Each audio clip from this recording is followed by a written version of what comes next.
जो राम मंदिर से जुड़ी हुई सामने आ रही है। चंदा चोरी के जो 5 आरोपी हैं उनसे कल पूछताछ हुई है। कल बहुत अहम दिन रहा है। अयोध्या पुलिस को इजाजत मिली और जेल में कल 5 घंटों तक अयोध्या की पुलिस ने उन लोगों से पूछताछ की है। अनुकल्प, लवकुश, करुणेश से ये पूछताछ की गई। टिन्नू यादव और मनीष यादव से भी सवाल जवाब पुलिस ने किए हैं। सूत्रों के हवाले से जो फिलहाल जानकारी मिल रही है, पूछताछ में कई अहम जानकारियां सामने आई हैं। चोरी से बनाई गई जो प्रॉपर्टी है उनको लेकर भी जानकारी मिली है।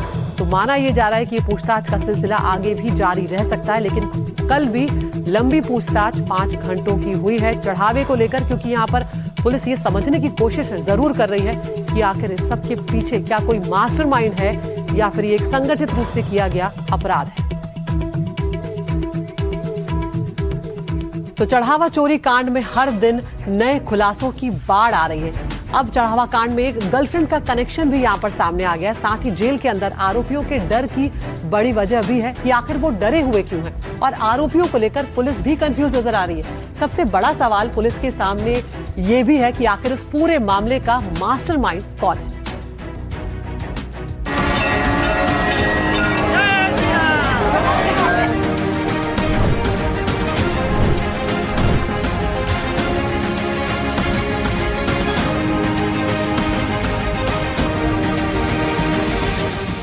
हैरानी की परतों को उधेड़ रहे हैं। अनुकल्प से लेकर लवकुश तक और टिन्नू से लेकर अविनाश शुक्ला तक चढ़ावा चोरी के घिनौने खेल के एक एक खिलाड़ी की कुंडलियां नए नए सच बता रही हैं। इनमें सबसे नया सच है चढ़ावा चोरी का गर्लफ्रेंड कनेक्शन। जी हां, इस आरोपी को आप जानते हैं, अविनाश शुक्ला। समूचे चढ़ावा चोरी कांड में अब तक सबसे ज्यादा कैश रिकवरी इसी के पास से हुई है। पूछताछ के लिए पुलिस इसे अयोध्या के अलग अलग ठिकानों से लेकर प्रतापगढ़ तक गई। पुलिस के मुताबिक अविनाश ने ही बताया था कि इसके पास चोरी के पैसों की ब्रीजा कार है। इसी ने बताया था कि चढ़ावा चोरी की बंदरबाट 14 कोसी परिक्रमा मार्ग पर इस जगह होती है।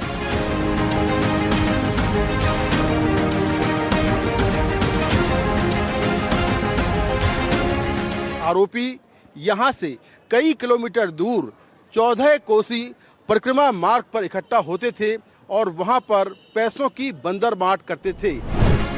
और पुलिस सूत्रों के मुताबिक अब इसने बताया है चढ़ावा चोरी में गर्लफ्रेंड के कनेक्शन का सच। पुलिस अविनाश के खातों के लेन देन चेक कर रही है। उसी चेकिंग में उसे खातों में 15 लाख से अधिक के लेन देन की जानकारी मिली। आरोपी अविनाश शुक्ला ने 2 लाख रुपए कैश और एक महंगा मोबाइल अपनी गर्लफ्रेंड को दिया था। उसने बाकी 15 लाख रुपए किस किस को दिए, इसको लेकर जांच चल रही है और जांच के बाद साफ होगा कि आखिर ये पैसे किसको दिए गए और क्या ये पैसे दान चोरी के थे।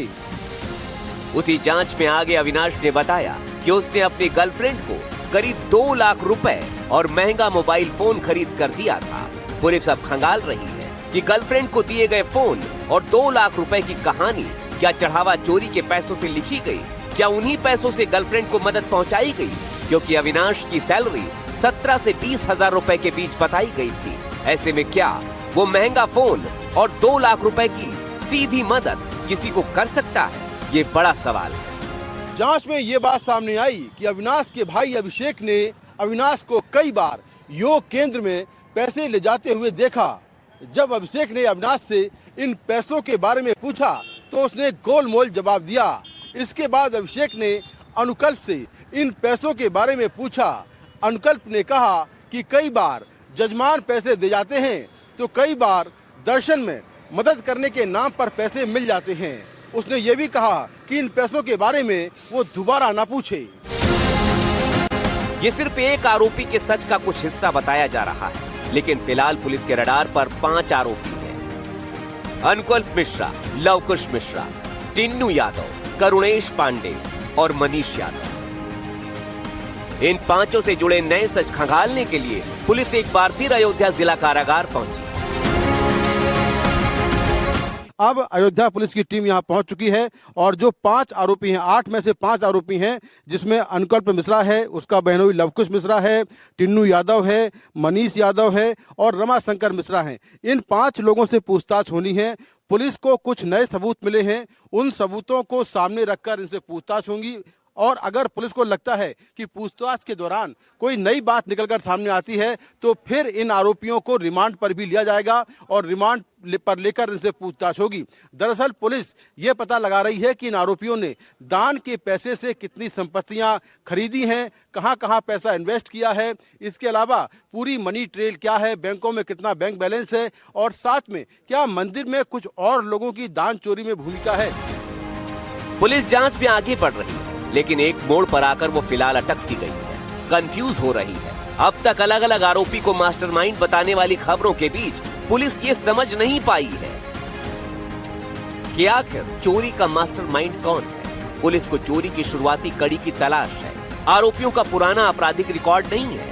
संगठित चोरी का भी आरोपियों के पास कोई पूर्व अनुभव नहीं है। सवाल ये है कि चोरी की योजना आखिर बनाई किसने, दान चोरी में अहम भूमिका किसकी थी, चोरी की साजिश सबसे पहले किसने रची और बाकी आरोपियों को उस खेल में किसने शामिल किया। ये ढेर सारे सवाल हैं और पुलिस के सामने चुनौती है कि आखिर चढ़ावा चोरी का असल गुनहगार कौन है। दूसरी तरफ जेल सूत्रों के मुताबिक राम मंदिर चढ़ावा चोरी मामले में गिरफ्तार सभी आरोपी पुलिस कस्टडी में डरे हुए हैं और पूछताछ में कई आरोपी पछतावा जता रहे हैं, गलती हो जाने की बात कह रहे हैं। लेकिन अब पछताए होत का, जब भरोसा टूट चुका है, चोरी पकड़ी जा चुकी है, भक्त खुद को ठगा सा महसूस कर रहे हैं और आरोपियों के परिवार शर्मिंदगी झेल रहे हैं, बाहर नहीं निकल पा रहे।